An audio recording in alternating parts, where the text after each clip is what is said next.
こんにちは、ドロンコです。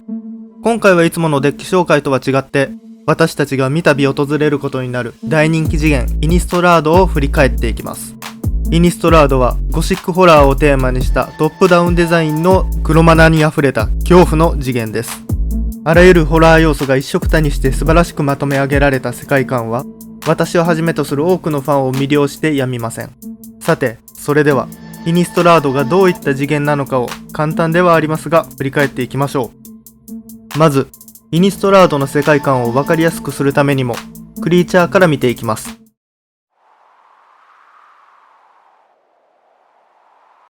あらゆるホラーの中で最もメジャーな存在といえばゾンビですが、イニストラードには2種類のゾンビがいます。死術によって墓地から蘇った死体、グール。複数の体の一部をつなぎ合わせて作られたスカーブ。グールはイニストラード世界では不浄なるものとも呼ばれます。死者が眠りにつくとき、眠る場所を清め、死者に祝福された眠りを与えることがアバ神教の聖職者の務めですが、それがなされなかったときに不浄な墓地からグールとして死体が蘇ってきます。グール予備と呼ばれる死術師がきっと死術を行っているのでしょう。スカーブを作る技術を習得した屍錬金術師はスカーブ師、スカーブ縫い、あるいは単に縫い師と呼ばれます。スカーブ師は不敬のものとみなされているため、僻地の荒れ果てたちで彼らの仕事を行います。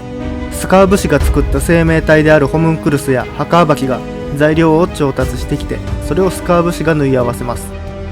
そして血液の代わりとなる臓器剤という灯油に乾燥した天使の血をほんの少し混ぜたものを作品に注入し、最後に静かなる言葉を優しくささやきかけると、それは目を覚まし芸術が完成します。死後の眠りが安らかなものであることを大切にするイニストラードの人々にとって、グールやスカーブとなってしまうことは大変恐ろしいことです。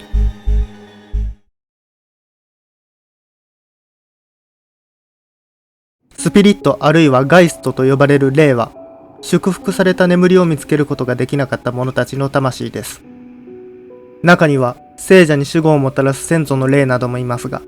その多くは何らかの悪意、復讐心、後悔などの念によりさまよう危険な存在です。霊は個体によって現世への干渉の仕方や度合いが様々です。壁を通り抜け聖者の首をかっ切ろうとする者、エクトプラズムというエネルギー体で攻撃してくるもの、霊気を用いて低体温症をもたらすもの、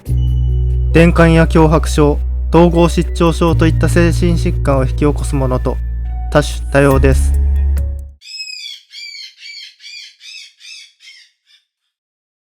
お待たせしました。狼男についてお話ししましょう。狼男は銃声の呪いにとらわれた人間で、月の満ち欠けや感情の爆発によって獣人に姿を変えます。銃声の呪いは人間の魂が自然の荒々しい神髄と混ぜ合わさってしまうことで生じますが、銃声がどのようにもたらされるのかははっきりとは分かっていません。彼らは生まれつき狼男であったわけではなく、人生のどこかのタイミングで人間と怪物といった二面性を持つ存在になりました。変身が始まると人間性を失い、ただ殺戮を求める怪物へとなり変わっていきます。身につけている衣服はズタズタに引き裂かれ、確実に獲物を仕留めるための筋肉が発達し、血肉を貪るのに適した鋭い牙や爪が生えてきます。狼男のほとんどが単独で狩りを行いますが、中には吠え群れと呼ばれる群れをなして集団で獲物に襲いかかる者たちもいます。人間の姿に戻った後でも獣人の時の記憶を有しているため、彼らは自分が引き起こしてしまった凄惨な状況を目の当たりにして、その度深い後悔の念に駆られます。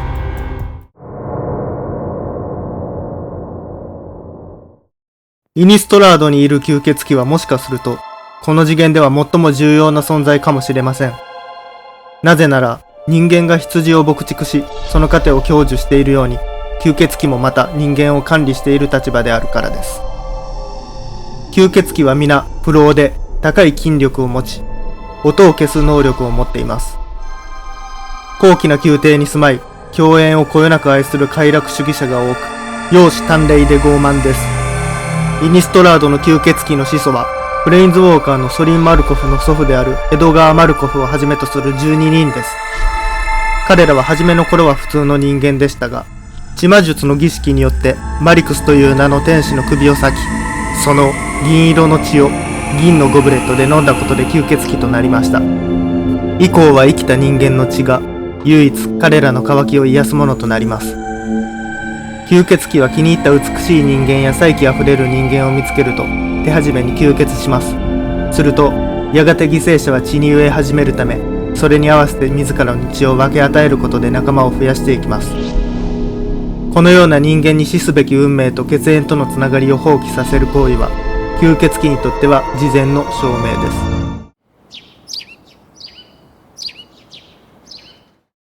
天使は人間の守護を務める神聖な存在です。しかし、かつて守護者がいたにもかかわらず、闇の勢力と人間勢力の均衡が崩れ、吸血鬼が勢いを増して人間を食い荒らしました。人類が滅亡すると、その血を糧にする吸血鬼も共に破滅してしまうことを憂えたソリン・マルコフは、新たな守護者として天使アバシンを創造しました。アバシンは大天使シガルダ、ブルーナ、ギセラを含む天使たちを従え、闇の勢力を退けますが、そのことが悪魔に付け入る隙を与えます。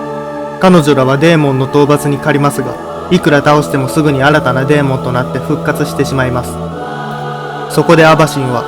破壊し得ぬ者は縛られるであろうと言い、極古と呼ばれる巨大な銀のオベリスクにデーモンを封印していきますが、最強のデーモンであるグリセルブランドを封印するに際し、自身も極古に囚われてしまいます。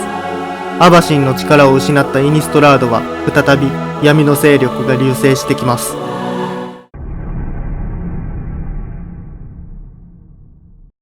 悪魔たちが極古から解放される契機が訪れます。プレインズウォーカーリリアナベスが自身にかけられたベールの呪いを解くためにグリセルブランドと会う必要があったからです。リリアナはグールの軍勢を用いて極古の守護者サリアに仲間の命と極古の解放を天秤にかけさせて詰め寄り、ついには極古を破壊します。そうして多数のデーモンと共にアバシンとグリセルブランドも解放されます。すかさずリリアナは一度退いて力を蓄えようとしているグリセルブランドに迫り、ベールの力によりついにグリセルブランドを完全消滅させました。しかし他の悪魔たちは依然存在します。彼らは来たる日に備え、人間たちにさらなる恐るべき悪行と殺戮を行うべく計画を練っています。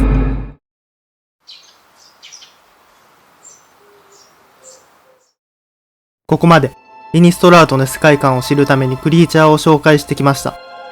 この動画は以上となります。最後までご視聴いただきありがとうございました。よろしければチャンネル登録、高評価をお願いします。低評価でも大丈夫です。それじゃあまた。